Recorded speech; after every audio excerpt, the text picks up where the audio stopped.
Dinner চলে এসছে। তো ডিনারে আজকে ভাগাভাগি হয়েছে। 2 ছেলে একরকম খাবে, আর আমি আর তোমাদের দাদাভাই খাবো আর একরকম।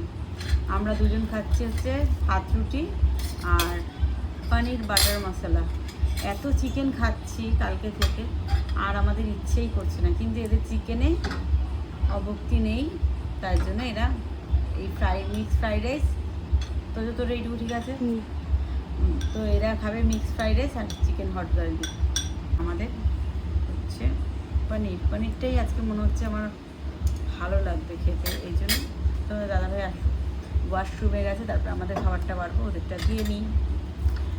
দেখ তোরাও খেয়ে কেমন হয়েছে তোদেরটা।